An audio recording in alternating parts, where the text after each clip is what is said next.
Saturday, December 28th. I'm Joey, only Caribbean Weather Dude. Hit like, share, subscribe, all that. We got some special weather statements for southern BC. The parade of storms continues, and we have a more significant impacting storm coming later this week. All right, stay tuned right now. It's the Bad News Show. Let's go. There it is. This is bad news. My God. Falling out right now. Anything could happen. Get on! Wow. I'll watch the video later.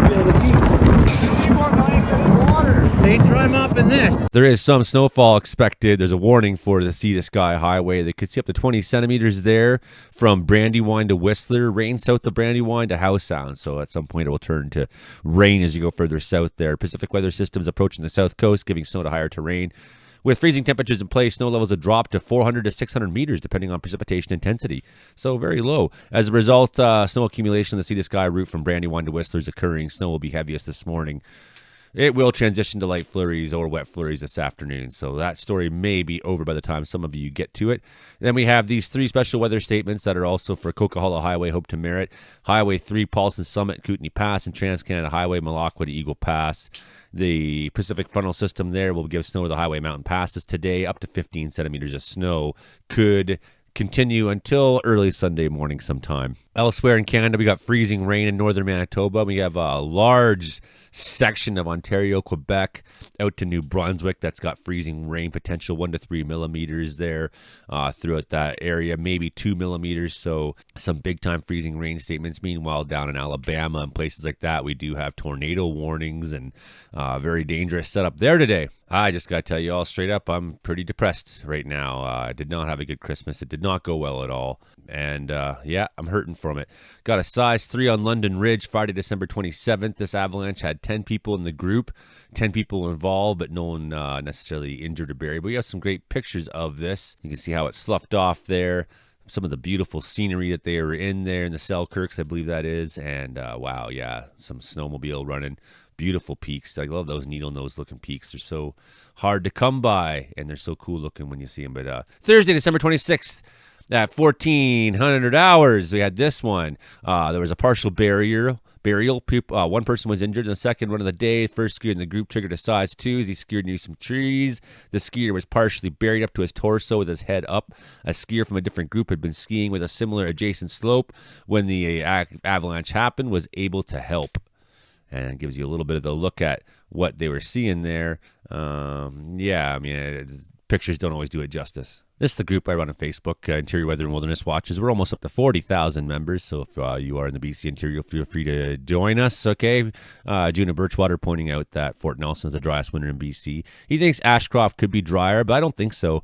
I don't think so in the wintertime. I think the humidity is higher than in Ashcroft than it would be in Fort Nelson. And you look at the forecast coming, how many minus 20s and 30s I got in Fort Nelson's forecast ahead. You can understand why, because the dry cold does not. The dry air cannot... the cold cannot hold moisture. That's just the rule of physics. Okay, here's pictures not doing things justice. Here's a truck that was going one way north of Quesnel there up by Hush Lake and is now facing the other way in the ditch. And you can see that I've been warning people lots about the weather. We've been hovering between 0 up and down. Below 0, things melt and refreeze, making for treacherous roads. Even if we are not getting the snow totals and the kind of snowstorms that make the highways traditionally trashy, we are having still this kind of crap. The pictures don't always do it justice, but this one does. Why the fuck is this boat on the street of Nelson, BC? I don't know. You can't park there. That's today going on right now. Mountain weather forecast saying low pressure system continues to bring moderate precipitation to the south coast and southern sections of the interior BC today. Then another relatively weaker low pressure system approaches the BC coast on late Sunday. So you can see some of the instability that will visit us through the next couple of days. Nothing too crazy shaping up there, although this guy here has some potential. Look at these severe storms going off down there in the States right now. Wow. They are really going off. Maybe we should take a minute and look at the radar here. And so big low through Lufkin, Texas there right now. Look at some of these places. Cleveland, Texas, Iowa over Louisiana. Iowa, Louisiana, America is so funny. El Dorado, Arkansas. And you can see just how incredibly intense some of these thunderstorm lines are right now. Here in BC, we've just seen this turn blue to green, so maybe some of this is changing to rain, although I wouldn't necessarily believe this right straight out. Revelstoke getting some snow right now, some snow along Highway 1, so some treacherous driving in there. So this high country is going to have snow falling in it. We know there's a snowfall statement for Castlegar, for the Highway 3 area through there, up through the Paulson Summit, and, you know, the usual places. Here's our current tornado warning in Texas right now. One of them that's going on. Well, there's two in here. So large system going on right now. Very dangerous weather. Very dangerous situation north of Houston. We did have a tornado in Houston earlier this last week. So it's not out of the question that more could fall. More have already come down and been reported. So very concerned for people down there that we have a safe day and that, well, we're on precipitation here. Let's go to velocity. Oh, there it is. Ooh. Oh. Nasty. Fuck, that's bad. That's bad. You see that right there. That is our tornado showing up in the wind field. It's embedded deeply inside that storm. So very scary situation right now. Very scary situation. A lot of people in America in a lot of danger. Heavy snow right now in northern Saskatchewan. That's freezing rain in Manitoba side right now as well. We could always have a look at the east coast, but I don't really want to because it's so far away that I needed to predict one side of the country or the other. So snow in southern BC today. I'm sorry that I just don't have the energy, the excitement. I saw how many people sent support in, new Patreons, new channel members, donations around Christmas time. I see that. I feel that. I'm thankful for that. I really am. Even if right now, my current state of depression, I can't enjoy the benefit of that knowledge. I do know it, in my heart. So I'm very thankful to a lot of you. You keep me going. And I guess you can see that atmospheric river coming into Sunday morning into the United States. So pretty dry Sunday for us. So, the frontal system there, very weak. That'll be coming up to the shore of BC. But, I try to do everything that everyone asks of me. I really do. And I mean, this last month, I had Lisa die in the house here. I had our friend Caitlin die. And then there's a point at which it's really tough to just keep hammering out normal days, when things like that are going on. I try to do everything everyone asks of me. I try to, at Christmas time comes. It was 25 years on Christmas Day since I last talked to my dad. He was a tyrant. He was an asshole. I did the right thing. I've still had to live with that. You can see how some of that storm that was causing all the tornadoes and whatnot, by the time you're hitting the Monday morning, it's already passing the center of the lows in Ontario and up the east coast. Now comes that wing of rain. We got just a weak amount of precipitation in BC on Monday morning at that time. So nothing too crazy for weather stories for the next bunch of days. Yeah, some snowfall. It's not exactly dry. It's not until we see this next guy coming on. I purposely cut my dad out of my life. I said, you know what? I got to put up with this. Once a year, you come at Christmas time, and I'm supposed to act like everything's okay, and I'm supposed to act like you haven't totally ruined so much of my life there. A big storm on Monday night into the East Coast. A lot of that's going to be rain and snow up and on the other side of it, right? So we're still waiting for watching our low sit at 975 off the coast into Tuesday morning. That'll be our next big story. That's really the one that we're, everything was just kind of treading water until then, and that's why I haven't been too, besides the fact that I'm just really unhappy. But, I've had someone screaming at me in front of my kids that I'm a deadbeat dad the other day, and it just made me say, wow, I spent my entire life trying not to be Joe Johnson Sr. I cut him out of my goddamn life and tried everything. And, the thing is, I'm not a highly functional person. I admit it. I do well in battle. I do well on wildfires. I do well climbing mountains. I don't do well arguing with people. I don't do well defending myself. I don't do well.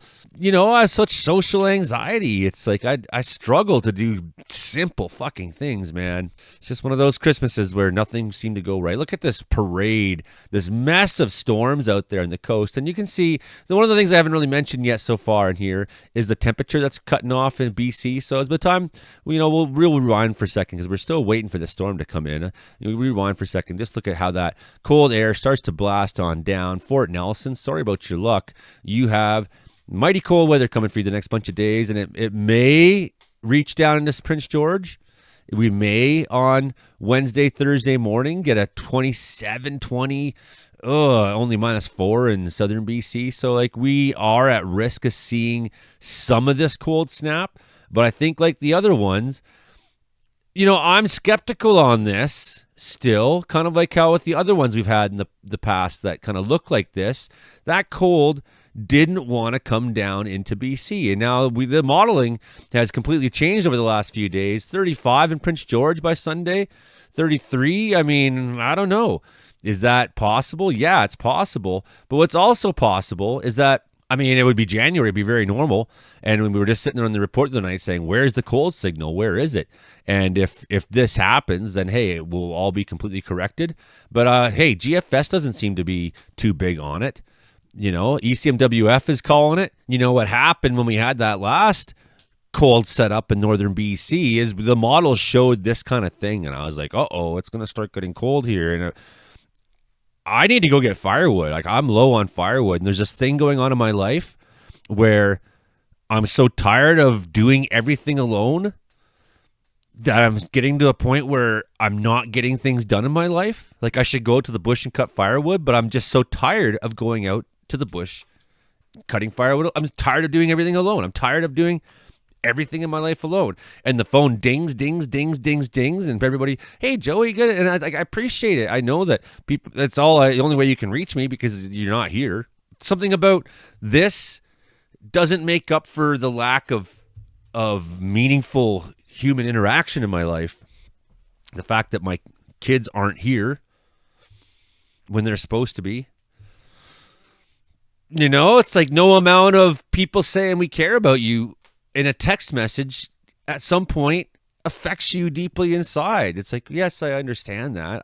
My brain knows that, but I don't feel it through the phone, right? And it's like, yeah, I need to go get firewood. I need to not delay any longer, but for whatever reason. So what happened last bunch of times is we had that cold setup up there, and I was saying the same thing, panicking. Oh yeah, by the way, the 4-wheel drive doesn't work in my truck suddenly, so I'm kind of nervous to go out to the bush alone to cut firewood. Mountain roads with no 4-wheel drive. It's asking for trouble. What happened was the Pacific storms hit into the coast. Wham, wham, wham, wham, wham. And what did that do? That pushed that cold air way the hell out of here. We didn't have the cold. Okay, let's go back and look for a second now. So come on, Storm Soup.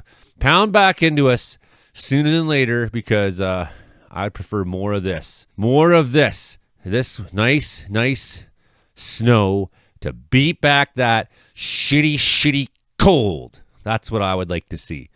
What we're watching for this week.